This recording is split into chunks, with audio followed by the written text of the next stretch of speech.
बीच सीधा आपको लिए चलते हैं प्राकृतिक कृषि कार्यक्रम में मुख्यमंत्री योगी आदित्यनाथ क्या कुछ कह रहे हैं, सुनाते हैं आपको।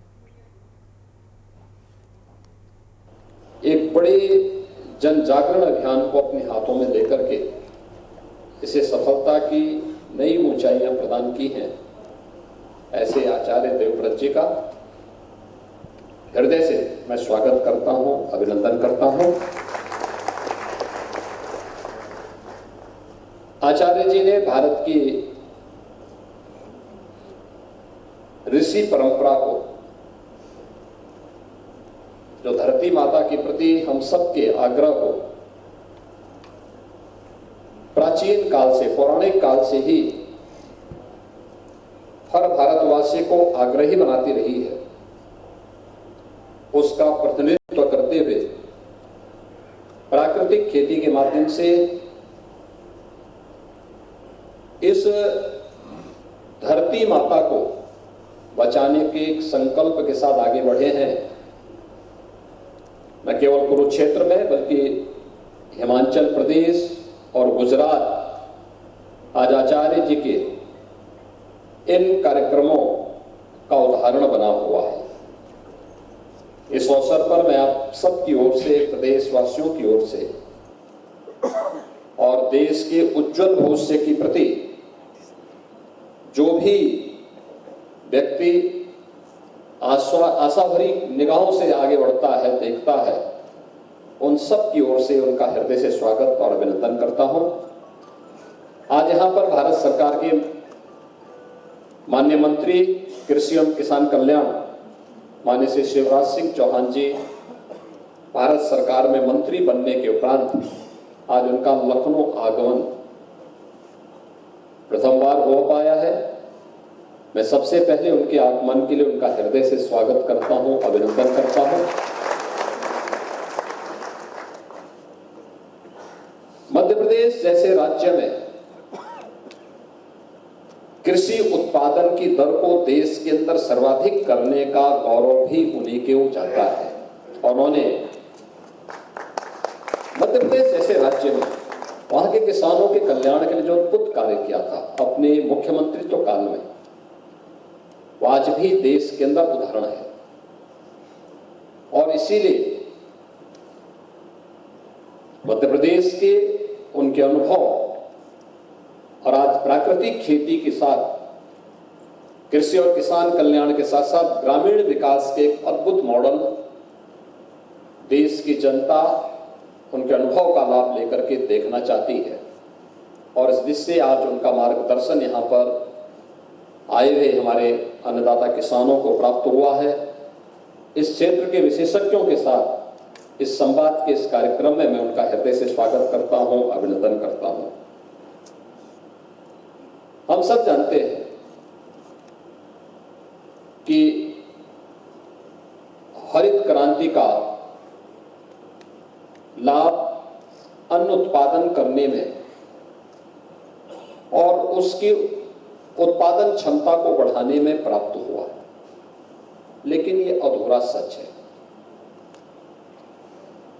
अगर आप 17वीं और 18वीं सदी के भारत के कुछ उन प्रांतों का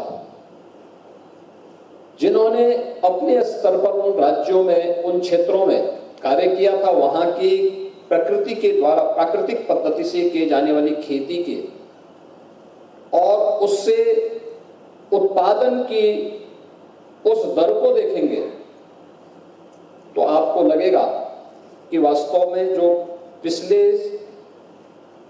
100-150 वर्षों के अंदर देश को बढ़ाया गया तो उसमें कितना अंतर है।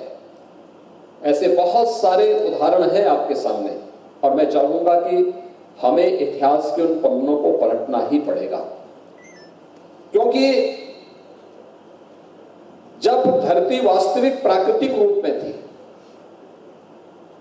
और उसमें समय के अनुरूप खेती किसानी के कार्यक्रम को आगे बढ़ाया गया तो देश के अंदर बहुत सारे क्षेत्र इसके उदाहरण हैं जहां पर हरित क्रांति के पहले उत्पादन खेती की ज्यादा थी इसके बाद कुछ समय के बाद ठहराव आने के बाद जब उन क्षेत्रों में हरित क्रांति के बाद आधुनिक ये फर्टिलाइजर, केमिकल और पेस्टिसाइड का उपयोग होना प्रारंभ हुआ, उस समय के लिए हमें उत्पादन बढ़ता हुआ दिखाई तो दिया, लेकिन आज उसके दुष्प्रभावों से हम इस जीव सृष्टि को बचा पाने में बहुत कठिनाई महसूस कर रहे हैं।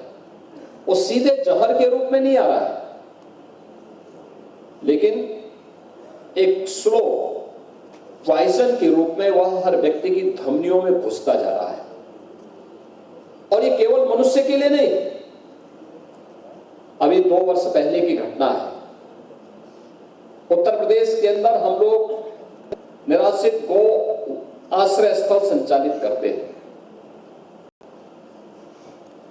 लगभग हमारे पास 12 लाख से अधिक गोवंश निराश्रित गो आश्रय स्थलों में है, जिनमें से 11 लाख का व्यवस्था प्रदेश सरकार संचालित करती है। 1 लाख गोवंश किसानों को हम लोगों ने मुख्यमंत्री सहभागिता योजना के अंदर दे रखा है, जिसमें एक किसान को केवल हम 4 गोवंश तक ही अनुमन्य करते हैं। हर महीने उसका वेरिफिकेशन होता है, गाय सुरक्षित है, हृष्ट-पुष्ट है कि नहीं है। अगर है और सुरक्षित है तो हम उसे प्रति गाय हर महीने 1500 रुपये उस किसान को, परिवार को उपलब्ध करवाते हैं। 4 गाय पर 6000 रुपये महीने, हर महीने उसको उपलब्ध होते हैं। और तीसरी योजना है कुपोषित धात्री या बच्चे के लिए, उस परिवार को इस निराश्रित गो आश्रय स्थल से ब्याई हुई गाय हम उपलब्ध करवाते हैं। और ब्याई हुई गाय उपलब्ध करवाने के बाद उस गाय से हम लोग वहां पर उस गाय को देने के साथ साथ उस परिवार को एक प्रति माह 1500 रुपया भी हम उस परिवार को उपलब्ध करवाते हैं। इस व्यवस्था को ले जाने के बाद जब हम लोग देखते हैं तो ये काफी अच्छे पैमाने पर जिन लोगों ने इस पे काम करना प्रारंभ किया, उसके अच्छे उदाहरण भी सामने आए। लेकिन हमारा अमरोहा में एक निराश्रित गो आश्रय स्थल था। अचानक वहां पर 12-14 गाय मर गई। हमने लखनऊ से टीम भेजी, IBI बरेली की टीम भी हमने वहां भेजी, अन्य विशेषज्ञों को भी मैंने भेजा। मैंने कहा भी मौत का कारण क्या है, अचानक किसी ने जहर तो नहीं दे दिया? देखा कि कोई जहर नहीं। फिर हमने चारे का परीक्षण करवाया तो पता लगा कि चारे में फर्टिलाइजर इतना ज्यादा पड़ चुका था कि उसके बाद वो गाय मरी है। और बड़े पैमाने पर इस प्रकार की घटनाएं मैं 2-3 बार उत्तर प्रदेश के अलग अलग जनपदों में इस प्रकार की घटनाएं देख चुका हूं। आप मुझे बताइए, एक गाय अत्यधिक केमिकल और फर्टिलाइजर का उपयोग करने की उस क्षमता को बर्दाश्त करने की स्थिति में नहीं है, तो मनुष्य कहां होगा? मनुष्य की क्या स्थिति होती होगी? अभी बताया माननीय शिवराज जी ने कि कैसे देश के अंदर अत्यधिक केमिकल और फर्टिलाइजर का उपयोग करने के बाद कुछ राज्यों को अपने यहां से कैंसर ट्रेन ही चलानी पड़ी है। मैं उत्तर प्रदेश के अंदर भी देखता हूं, आज तो प्रधानमंत्री मोदी जी के कारण हर गरीब के लिए आयुष्मान भारत में 5 लाख रुपए तक की स्वास्थ्य सुविधा उपलब्ध हुई है।